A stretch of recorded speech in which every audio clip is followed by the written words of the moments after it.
Shri Venkateswara gold తాకట్టులో ఉన్న మీ బంగారాన్ని విడిపించి కొనబడును.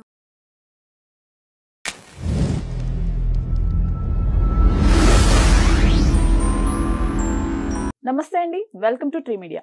మనతో పాటు ప్రముఖ వాస్తు జ్యోతిష్య నిపుణులు లలితాదేవి ఉపాసకులు శ్రీ నానాజీ పట్నాయక్ గారు ఉన్నారు. గురువు గారు నమస్కారం.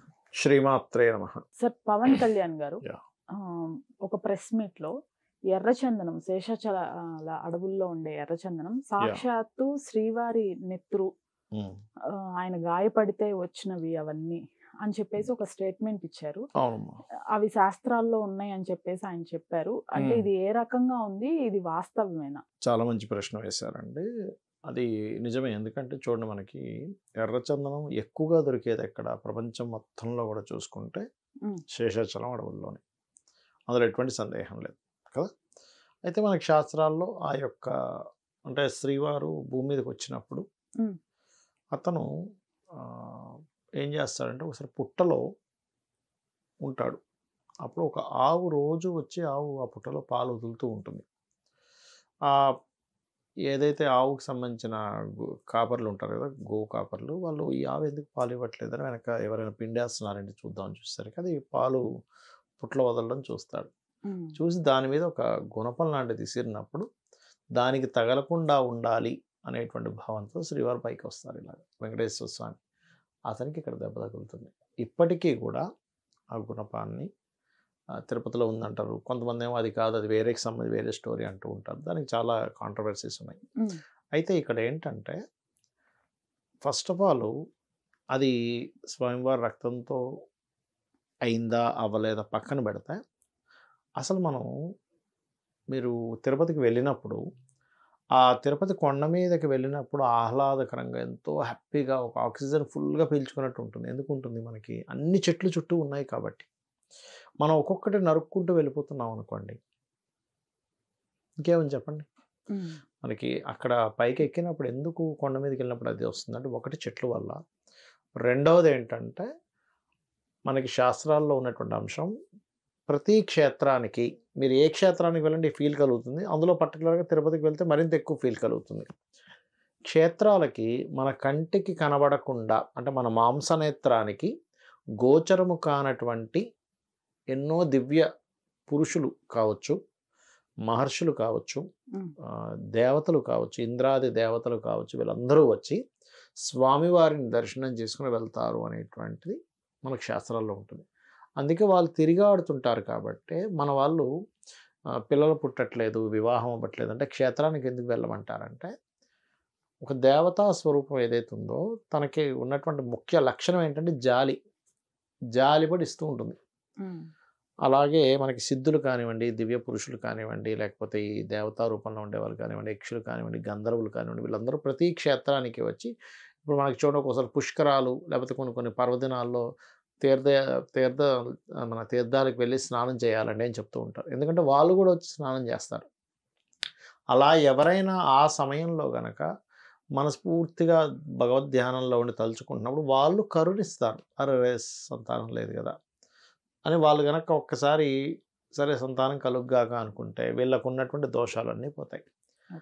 అలాంటి క్షేత్రాల దగ్గర ఉండేటువంటి ఈ వృక్షాలను ఎప్పుడైతే మనం తీసేస్తామో, ఇక్కడ ఇంకోటి ఏంటంటే మనకి సైంటిఫిక్గా కూడా మనం కొన్ని ఎయిర్స్ని తీసుకోవడం వల్ల మనలో ఉండేటువంటి అనేకమైన రుగ్మతలు తొలగిపోతాయి. అందులో పర్టికులర్గా ఎర్రచందనం లాంటి వృక్షానికి సంబంధించిన ఎయిర్ పర్టికులర్గా మనిషికి హెల్త్ని ఇస్తుంది బాగా. మీరు చూడండి, ఏదో తెలియని ఒక స్ట్రెంగ్త్ వచ్చినట్టు అనిపిస్తూ ఉంటుంది. అండ్ ఈ ఎర్రచందనం కూడా సార్ కొన్ని ప్లేసెస్లో దొరుకుతున్నా కూడా ఆ క్వాలిటీ కానివ్వండి రాదు. లేకపోతే ఇంకొకటి నెంబర్ 1 శేషాచలం అడవుల్లోనే. ఎగ్జాక్ట్లీ నెంబర్ 1 అనేది శేషాచలం అడవుల్లోనే. అక్కడ ఉన్నంత ఎర్రచందనం ఎక్కడా లేదు కూడా. అంత బాగా ఉంటుంది. మీరు మామూలుగా ఇప్పుడు బయట ఎక్కడైనా ఇప్పుడు చూడండి ఎర్రచందనం పండిస్తుంటారు, ఆ క్వాలిటీ రాదు. ఓకే, 20 సంవత్సరాలు పండించినా సరే, 20 సంవత్సరాలు చెట్టు వచ్చినా సరే మీకు రాదు. కొంతమంది 40-50 ఏళ్ళు ఉండాలంటే అంటూ ఉంటారు. కానీ అది అంత బాగా రావడం ఎందుకంటే, ఇప్పుడు మరి తిరుపతిలో వేరే ఎక్కడ మీకు ఆ శేషాచలం అడవుల్లో తప్పితే వేరే ఎక్కడ ఎందుకు పండట్లేదు? చిన్న లాజిక్ ఆలోచిస్తే, ఇప్పుడు మన పవన్ కళ్యాణ్ గారు అన్నారు రక్తం వల్ల వచ్చింది అనేటువంటి దాని లాజిక్ మనం బేస్ చేసుకుంటే, మరి ఇండియాలో వేరే దగ్గర ఇంత ఒకటేసారి నేను అనేది ఏంటంటే మీరు ఏదో కావాలని పండించడం కాదు. ఇంత హ్యూజ్‌గా ఎందుకుంది? ఓకే. వేరే దగ్గర ఇంత హ్యూజ్‌గా ఎందుకు లేదు? అట్లాగే మనకి ఇంకోటేంటంటే భగవత్ సంబంధించినవి ఏవైనా గానీ, అంటే వాటికంటూ ఒక ప్రత్యేకమైనటువంటి విభూది అంటారు. ఇప్పుడు రుద్రాక్ష ఉంది. హ్మ్. రుద్ర అక్ష అంటే రుద్రుని యొక్క కన్నీటి చుక్క. రుద్రుని యొక్క కన్నీటి చుక్క నుంచి వచ్చినటువంటి రుద్రాక్ష చెట్టు. ఆ కన్నీటి చుక్క భూమి మీద పడడం వల్ల రుద్రాక్షలొచ్చాయి. దాన్ని ధరించడం వల్ల మీరు గమనించండి, ఎవరికైతే ఆహ్, ఈ బీపీ రిలేటెడ్ సంబంధించినవి ఉంటాయి చూసారా? హ్మ్. లేకపోతే వాళ్ళు మానసికంగా స్ట్రెస్‌లో ఉండడం గాని, రుద్రాక్ష ధరించడం వల్ల ఆ స్ట్రెస్ వాళ్ళకి తగ్గడం నేను చూసాను. ఆరా మిషన్ పెట్టి చెక్ చేస్తే కూడా రుద్రాక్ష వేసుకున్న తర్వాత ఆరా మిషన్‌లో తేడా ఉంటుంది. అంటే ఆరా బాగా వస్తూ ఉంటుంది. మనకి చాలా వీటిలో చెప్పారు. అలా ఏంటంటే దేవతా సంబంధంగా ఆ సాక్షాత్ ఆ పరమాత్మ నుంచి వచ్చినటువంటిది ఏదైనా ఒకటి, ఇప్పుడు ఎలా అయితే రుద్రాక్ష మనం కంటి నుంచి వచ్చినటువంటి అక్షు వల్ల వచ్చినటువంటిదని చెప్పుకున్నాం కదా! హ్మ్. అలాగే ఇది తన యొక్క ఆహ్, రక్తం నుంచి వచ్చినటువంటిది కాబట్టి దీనికంటూ ఒక శక్తి ఉంటుంది. కాబట్టి మనం వాటిని ఆ సంపదను పోగొట్టుకోవడం, ఇష్టం వచ్చినట్టుగా కొట్టేయడం అలాంటివి చేయకూడదు. ఎందుకంటే ఇక్కడ మనం ఏదో ఎంతసేపు ఇది హిందూ ధర్మం లేకపోతే మన సనాతన ధర్మ సంబంధంగా మాట్లాడుతున్నారన్నది కాకుండా జనరల్‌గా యాస్ పర్ లా పరంగా కానివ్వండి, గవర్నమెంట్ కానివ్వండి, చెట్లు కొట్టేయమని చెప్తుందా? పెంచమని చెప్తుందా?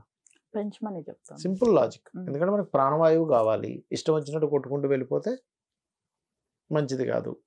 కాకపోతే అక్కడ ఉండేటువంటి విశేషమైనటువంటి దాన్ని మనం పాడు చేసుకోకూడదు. దీన్ని మళ్ళీ ఏదో రాజకీయం చేసేసి అట్లా ఎట్లా అంటారు అనేటువంటిది మాత్రం ఇంకా అదంతా మనం ఏం చేయలేం. ఎర్రచందనం బ్రీడ్స్ ఉంటాయి చిన్న చిన్నవి. మాలలు తయారు చేస్తారు యాక్చువల్‌గా. ఎవరైనా సరే ఎర్రచందనం మాల గనక అంటే మార్కెట్‌లో ఇప్పుడు మనకి అంత క్వాలిటీ కాకపోయినా కొంచెం సెకండ్ క్వాలిటీ కూడా దొరుకుతుంటుంది మనకి. ఓకే. ఎక్కడెక్కడో పండిస్తూ ఉంటారు. ఈ శేషాచల అడవుల్లోంచే కాకుండా హ్మ్. మామూలు బయట కూడా పండించేదాన్ని బ్రీడ్స్‌తో చేస్తూ ఉంటారన్నమాట. ఎవరైనా వాళ్ళ యొక్క తీవ్రమైనంగా కొన్ని కొన్ని కష్టాలుంటాయి చూసారా? హ్మ్. అబ్బో! అసలు నేను దాటలేకపోతున్నాను అని.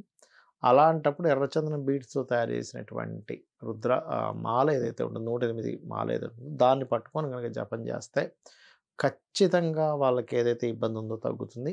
శని దోషాలుంటాయి చూసారా? అవును. శనికి సంబంధించిన దోషం. ఏలినాటి శననో, అర్ధాష్టమ శననో, శని మహర్దశ నడుస్తుంది బాగాలేదని.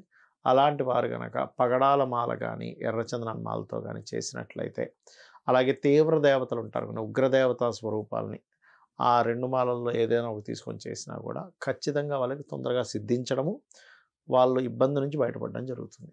Right sir. అది. Thank you. శ్రీమాత్రే నమః.